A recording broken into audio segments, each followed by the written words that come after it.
Halo semuanya, jumpa lagi bersama saya Hairiani. Di video kali ini, saya akan mereview bab 6, yaitu pengujian, pengendalian, dan pengujian substansif. Di video kali ini, kita akan membahas pengertian pengujian pengendalian, kemudian prosedur untuk melakukan pengujian, lalu sistem akuntansi atas penjualan kredit, kemudian pengujian substansif saldo piutang dagang, konfirmasi piutang, dan yang terakhir, sistem akuntansi pengeluaran kas dan prosedur pengendalian. Pembahasan pertama, pengertian pengujian pengendalian. Pengujian pengendalian adalah pengujian yang dilaksanakan terhadap rancangan dan pelaksanaan suatu kebijakan atau prosedur struktur pengendalian internal. Pengujian pengendalian sendiri memiliki dua tipe. Tipe yang pertama, yaitu Concrete Text of Control, adalah pengujian pengendalian yang dilaksanakan oleh auditor seiring dengan prosedur untuk memperoleh pemahaman mengenai struktur pengendalian internal. Pengujian yang kedua adalah pengujian pengendalian tambahan. Ini adalah pengujian yang dilaksanakan oleh auditor selama pekerjaan lapangan. Prosedur untuk melakukan pengujian. Prosedur yang pertama, pengajuan pertanyaan kepada karyawan klien. Ini adalah prosedur pengajuan pertanyaan kepada karyawan dilakukan berkaitan dengan evaluasi atas kinerja tugas mereka. Prosedur yang kedua, melakukan observasi terhadap karyawan dalam melaksanakan tugasnya. Auditor dapat melakukan observasi terutama terhadap pengendalian yang tidak menghasilkan jejak bukti. Prosedur yang ketiga, melakukan inspeksi dokumen, catatan, dan laporan. Auditor dapat melakukan inspeksi terhadap dokumen, catatan, dan laporan mengidentifikasikan yang meninggalkan bukti. Prosedur yang keempat, melakukan kembali pelaksanaan pengendalian oleh auditor. Prosedur ini cenderung merupakan pengujian untuk menilai akurasi mekanisme kegiatan pengendalian. Sistem akuntansi dan pengendalian atas transaksi penjualan kredit. Sebelumnya, kita akan bahas pengertian dari sistem akuntansi. Sistem akuntansi adalah siklus pendapatan suatu perusahaan harus dapat menyediakan adanya audit trial atas setiap transaksi.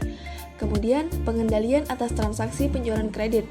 Ini merupakan prosedur pengendalian meliputi otorisasi yang tepat, pemisahan tugas, catatan dan dokumen, pengendalian akses, dan pemeriksaan atau pengecekan independen. Dokumen-dokumen dan catatan yang biasanya diperlukan dalam penjualan kredit adalah order penjualan, order pelanggan, dokumen pengiriman, faktur penjualan, jurnal penjualan, buku pembantu piutang dagang, file transaksi penjualan, daftar harga barang dagangan, dan yang terakhir adalah laporan bulanan. Pengujian pengendalian. Prosedur pengujian pengendalian yang dapat diterapkan untuk siklus pendapatan dibedakan atas prosedur sebagai berikut. Pengujian pengendalian pengiriman barang dagangan, pengujian pengendalian penagihan, pengujian pengendalian pencatatan, dan yang keempat, pengujian pengendalian retur penjualan. Pengujian substansif saldo piutang dagang. Dalam pelaksanaan pengujian substansif piutang dagang, auditor terutama mengandalkan bukti yang diperoleh melalui konfirmasi. Berikut pengujian substansif saldo piutang dagang. Ada audit objektivitas dan prosedur. Audit objektivitas, penelitian akurasi penilaian.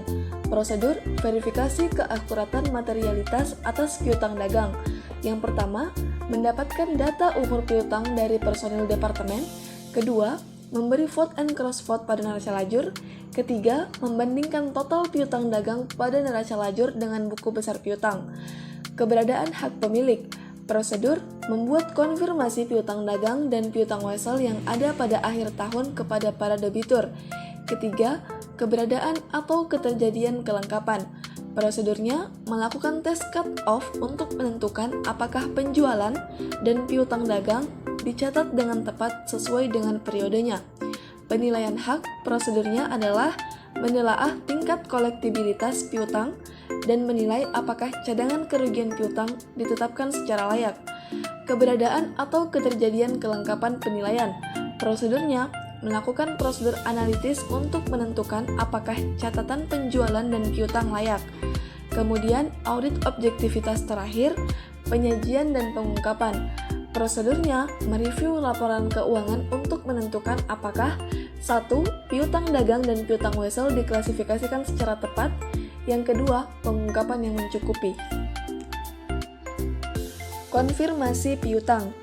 Prosedur ini sangat perlu dilakukan karena merupakan prosedur auditing yang diterima umum, kecuali apabila piutang dagang tidak material, tidak efektif, resiko bawaan maupun resiko pengendaliannya rendah. Bila auditor tidak melakukan konfirmasi, maka ia harus mencantumkan alasan-alasan yang dapat dimuat dalam kertas kerja dan bagaimana akuntan cara mengatasinya atau tindakan alternatif yang dilakukan. Jenis konfirmasi sendiri terbagi menjadi dua, ada konfirmasi positif dan ada konfirmasi negatif. Konfirmasi positif, debitur cukup menyebutkan apakah saldo piutang benar atau salah. Konfirmasi negatif, debitur cukup menjawab atau mengembalikan surat konfirmasinya apabila salah. Kemudian, melakukan pengujian pisah. Pengujian ini dirancang auditor untuk memperoleh keyakinan yang memadai bahwa 1. Pendapatan dan piutang dagang yang telah dicatat dalam periode dikirimkan. Kedua, jurnal persediaan dan harga pokok penjualan dibuat dalam periode yang sama. Sistem akuntansi pengeluaran kas dan prosedur pengendalian.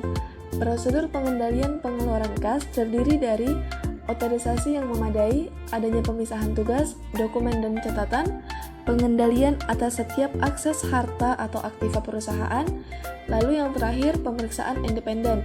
Pengendalian intern transaksi pengeluaran kas terdiri dari cek, ringkasan cek, file transaksi pengeluaran kas, dan yang terakhir jurnal pengeluaran kas. Sekian review materi dari saya, kurang lebihnya saya mohon maaf. Wassalamualaikum warahmatullahi wabarakatuh.